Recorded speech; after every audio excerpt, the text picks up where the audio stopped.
روم به دیوار، بیادبیه. توف کنی. ظرف توف کنارت بود، حاضر آماده. اگه میخواستی بشینی، صندلی کنار تختت بود. میخواستی بازم ببخشیدا، فین کنی، بازم دستمال دم دستت بود.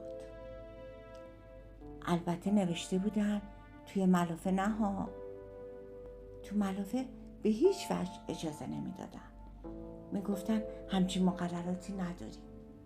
خب مجبور بودی کوتاه بیای. آخر چطور میشد کوتاه نیومد؟ دور و برت همه اونقدر به تو توجه میکنن و لطف و محبت نشون میدن که نمیتونی تصورشو بکنی.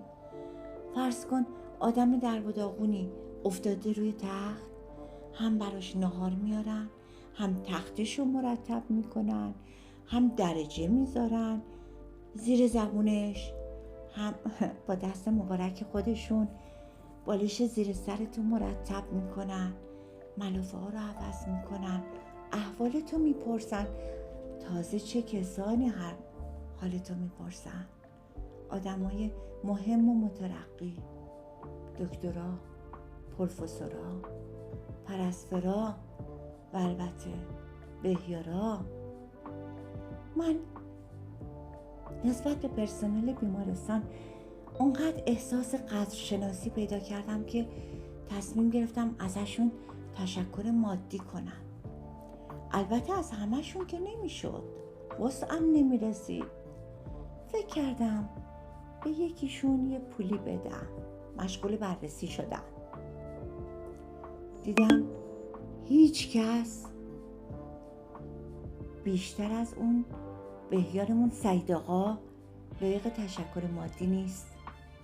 مرد قوی هیکل و با ابهتی بود و بیشتر از همه زحمت میکشید و جوش میزد. گفتم خب پولو به اون میدم. بعد به این فکر افتادم که چطور این کارو بکنم که به شخصیتش بر نخوره و یه وقت نزنه دک و پوز منو داغون کنه. خیلی زود فرصت فراهم شد. سعید آقا اومد کنار تخت منو خوشو بش کرد. سلام، حالتون چطوره؟ اینجا صندلی نبود؟ گفتم البته که بود، ولی یکی از مریضا بردش. اگه میخواین بشینین بفرمایین روی تخت با هم گپ بزنیم. بهیار نشست روی تخت. گفتم خب چه خبر از اوضاع احوال؟ وضع حقوقا چطوره؟ گفت حقوقا که تعریفی نداره، ولی مریضای با شعور حتی اگه دم مرگم باشن یه طوری هوای ما رو دارن. گفتم خب بنده با این که دم مرگ نیستم ولی حرفی ندارم. خیلی وقتی که خیالشو داشتم. پولو در آوردم و دادم. اونم با خوشری اونو گرفت و با دستش ادای تعظیم‌های اشرافی رو در آورد. دوستان گلم، باز ازتون خواهش میکنم سابسکرایب رو یادتون نره، با انگشتای زیباتون زنگوله رو به صدا در بیارین و یک کامنت زیبا برای من بذارین برای دلگرمی. بازم ازتون تشکر میکنم. بله، از فردای اون روز ماجراها شروع شد.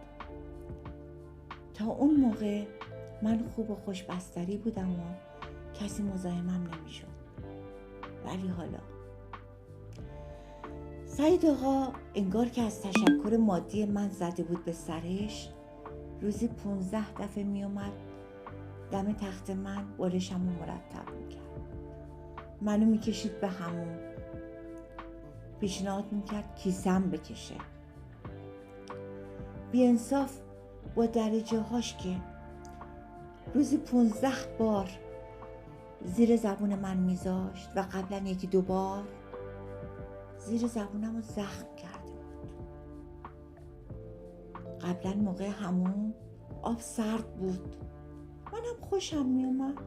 ولی حالا سعید آقا چنان دوش آب داغی رو باز میکرد که جیغ من بلند میشد. هر کار کردم بیفایده بود. بازم به این بهیار با مسئولیت پول دادم که فقط لطف کنه و از تخت من دور شه. ولی اون بیشتر به تقلا و خوشخدمتی افتاد. یه هفته به این شکل گذشت. دیدم دیگه نمیتونم تحمل کنم. از فرط حموم کردن تحلیل رفته بودم.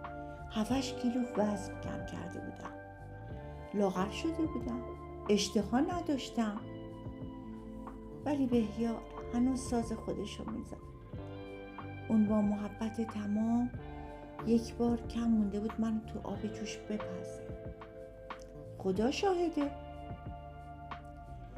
سعید آقا دوش حموم رو چنان داغ باز کرده بود که پام تاول زد و پوستم ور اومد.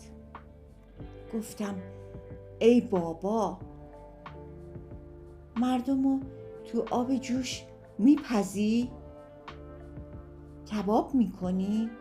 دیگه از تشکر مادی خبری نیست. گفت نیست که نیست.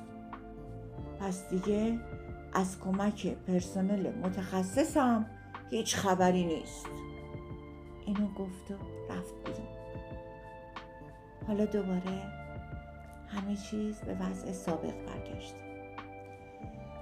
روزی یه بار درجه برای من میذارم زیر زبونم. ملافه ها روزی یه بار عوض میشه. آمپوله هم در حد نیاز. آب حمومم دوباره سرد شده و کسی هم دیگه مزاحم من نمیشه. بی خود نیست که سعی میکنن با رسم انعام دادن مبارزه کنن. برادرها، واقعا بی خود نیست. و باز هم شب خوش دیگه ای رو برای شما آرزو میکنم و ممنونم از اینکه به داستان امشب من گوش دادین. شما رو به خدا میسپارم. خدا نگهدارتون.